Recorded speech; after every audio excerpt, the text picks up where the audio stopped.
श्री स्वामी समर्थ. या दिवशी आज आपण मराठी नवीन वर्षाचे स्वागत आणि सोसायटीमधील बायकांनी केलेला डान्स पाहणार आहोत. हा दिवस मराठी नवीन वर्ष सुरू होते. वर्षातील 4 मुहूर्तापैकी एक मुहूर्त असल्याने आज मी घरात ही नवीन पितळीचा दिवा प्रज्वलित करणार आहे. त्या अगोदर मी लादी पुसून घेतली, चौकटीसाठी तोरण बनवले आणि गुढीसाठी सुद्धा तोरण बनवले. इथे हे 5 आंब्याची पानं आहेत, ती चौकटीला लावणार आहे, आपण बांधणार आहे. त्यानंतर हे तोरण झेंडूच्या फुलांचं बनवलं आहे, ते पण आपण चौकटीला बांधून घेऊया. गुढीसाठी लागणारी सामग्री: वेळूची कांडी, गोड साखर कांडे, लिंबाचा ढापा आणि स्वामी समर्थ केंद्रानुसार सांगितलेला तोडगा. तर ही लिंबाचा ढाप्याचे आज खूप महत्त्व आहे. तर आंब्याचे पानं सुद्धा इथे ही कळशासाठी आणि चौकटीला बांधण्यासाठी आपण आणलेली आहेत. वेळूची काठी नेहमी निमुळती घ्यायची. हे पहा, मी दारात अशी छान रांगोळी काढलेली आहे. इथे ही संस्कार भारती रांगोळी काढली आणि वरती चौकटीला तोरण बांधले. गणपती बाप्पांना सुद्धा झेंडूच्या फुलांचा हार घातला. आता आपण गुढी कशी उभा करायची ते पारंपरिक पद्धतीने पाहूया. वेळूची कांडी निमुळती घ्यायची, तिला तेल गरम पाण्याने धुवून घ्यायचं, स्नान घालायचं, त्या काठीस हळदी कुंकू लावावे. निमुळत्या भागाकडे आपल्याला नवीन वस्त्र बांधायचं आहे, त्याच्यावर गोड साखर कांडे बांधायचे, कडुलिंबाचा पाला, चाफ्याची फुलं किंवा झेंडूची फुलं पक्की बांधून घ्यायची. कळसावरती स्वास्तिक काढायचं आणि ही गुढी गृहप्रवेशाजवळ बांधायची. पण सिटीमध्ये आपल्या चौकटीच्या बाजूला बाहेर जागा नसते, म्हणून आम्ही ही गुढी गॅलरीमध्येच उभा करत असतो. आंब्याच्या पानाचं तोरण चौकटीला बांधून घ्यायचं. इथे कळश ठेवलेला आहे. गुढी आपण स्वच्छ पाण्याने स्नान घालून घेतलेले आहे आणि दोरीने इथे गुढी पक्की केलेली आहे. त्यानंतर आता हे सर्व साहित्य लिंबाचा पाला, नवीन साडी, हे सर्व आता आपण बांधून घेतलेलं आहे. तर गुढीला इथे प्रार्थना करायची आहे. ब्रह्मध्वज नमस्तुते सर्वभ्रष्ट फलत्रवे प्राप्त नवे नित्य मंगल करो. म्हणजेच काय, तर ब्रह्माचे प्रतीक असलेल्या हे ध्वजास माझा नमस्कार असो. सर्व प्रकारचे फळ मला मिळू दे. या वर्षामध्ये माझ्या घरामध्ये नित्य मंगल व्हावे ही प्रार्थना. हा मंत्र म्हणून झाल्यावर आपल्याला खाली एक मंत्र आहे, तो घरातील सर्वांनी म्हणायचा आहे. ओम ब्रह्मध्वजाय नमः, ओम ब्रह्मध्वजाय नमः, हा मंत्र म्हणायचा आहे. तर आता आमच्याकडे आपल्याला गुढीच्या दिवशी हे एक मिश्रण सर्वांच्याकडे बनवतात. तुमच्याकडे बनवतात का ते नक्की सांगा. ह्या दिवशी आपल्याला जिरे, मिरे, ओवा, हिंग, गूळ, लिंबाचे पानं याचं मिश्रण एका उखळामध्ये कुटून घ्यायचं आहे आणि ती आपल्याला सर्वांनी प्रसाद म्हणून खायचा आहे. कडुनिंब हा अमृतापासून बनलेला आहे. तो जंतुनाशक आहे, शक्तिवर्धक आहे, रोगप्रतिकारक शक्ती वाढवणार आहे. म्हणून गुढीपाडव्या दिवशी आपल्याला कडुलिंबाचा पाला खायचा असतो. इथे घरातील सर्वांनी अशी पूजा करून घ्यायची आहे.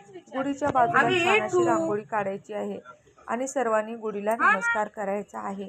त्यानंतर आमच्याकडे शेवाळेचा नैवेद्य केला जातो. शेवाळ्या खीर बनवून गुढीला पहिला नैवेद्य दाखवला जातो.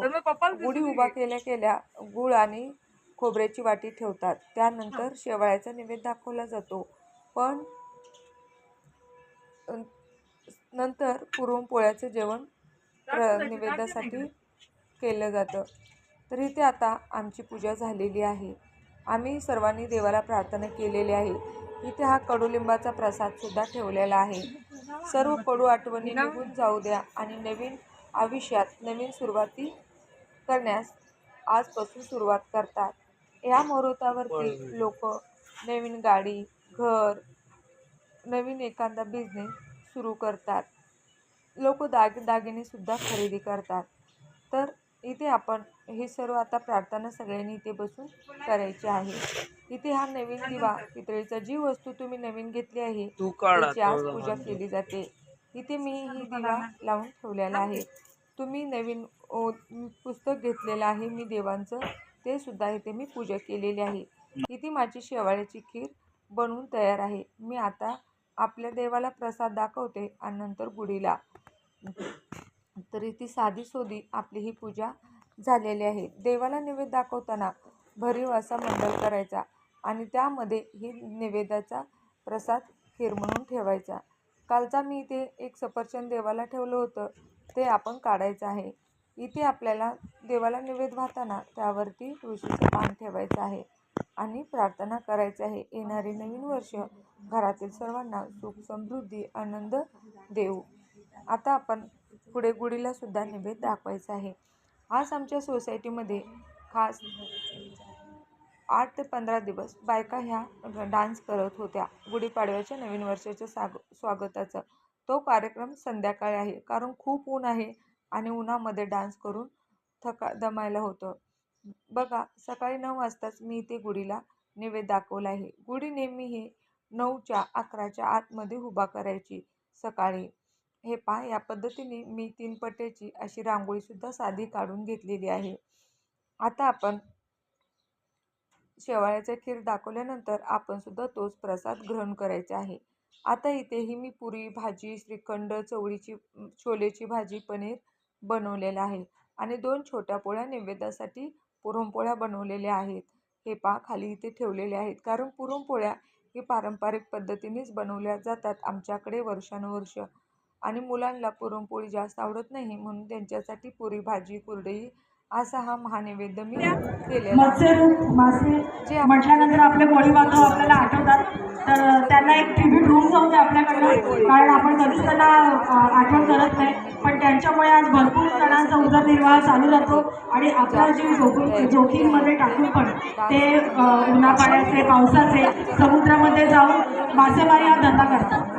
ओके, तर त्यांना आज आपण ट्रिब्यूट देणार आहोत आपल्याकडनं, त्यांची पण आपण आज आठवण ठेवणार आहोत. तर आपल्यासमोर आपल्या ज्या निसर्गमधल्या महिला आहेत त्या एक वेळी डान्स घेऊन येत आहेत, त्यामुळे सगळ्यांनी छान एन्जॉय करा. घरातील एक पुरुष त्यांना त्यानिमित्ताने एक दिवस सबर देतात आणि सर्व घरातल्या जबाबदाऱ्या टाकून लेडीज त्या दिवशी सर्व खाली गेलेल्या असतात. खूप छान आणि प्रसन्न या छोट्या मुलीने डान्स केला. 40+ एज असणाऱ्या सर्व बायकांनी त्यांनीसुद्धा अगदी आनंदाने भाग घेतला. इथे पहा, सोसायटीची गुढीसुद्धा उंच उंच गेलेली आहे. आता ह्या सर्व माझ्या मैत्रिणींचा डान्स आहे.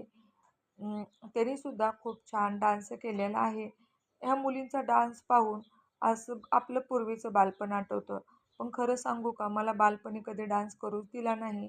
डान्स करणे हे आपला भाग नाही असं सांगण्यात येतं, त्यामुळे मी कधी डान्स केलाच नाही. पण पुढच्या वर्षी मी प्रॉमिस करते तुम्हाला, मी सुद्धा ह्या डान्समध्ये नक्की भाग घेईल. आता छोट्या मुलींचे हे गाणे झाल्यानंतर आता ह्या सर्व माझ्या मैत्रिणी आहेत, त्यांचाही डान्स खूप छान होता. कोळी बांधव आपल्यासाठी एवढं काही करतात आणि त्यांच्यासाठी एक कृतज्ञता म्हणून हे डान्स केलेला आहे. ही आमच्या सिनियर सिटीजन ग्रुप आहे सोसायटीमधला, त्यांनीसुद्धा खूप छान डान्स केला आहे. तर डान्सला आणि आनंदी जगण्याला वयाची मर्यादा नसते. आपण ठरवलं तर आपण केव्हाही कधीही आनंदी आणि खुश राहू शकतो. फक्त आपण खुश कसं राहायचं ते आपल्यावर अवलंबून असतं. आहे त्या गोष्टीमध्ये समाधान राहिलं की माणसाला आनंदी आणि सुखासमाधानाने जगता येतं. आपल्या मर्यादा, आपल्या अपेक्षा आणि दुसऱ्या कोणाकडून कोणतीही अपेक्षा न ठेवलं की माणूस नेहमी आनंदी आणि खुश राहतो. ह्या सर्व लोकांच्याकडं पाहून समजतं.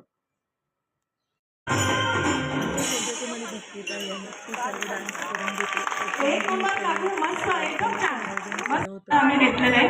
त्याच्यानंतर ज्या आपल्याला आपल्यासमोर महिला ज्या स्त्रिया दिसत आहेत त्यांच्यामधल्या काही स्त्रिया ज्या आहेत त्या जॉब करून 8:30ला पर्स ठेवून लगेच प्रॅक्टिसला यायच्या.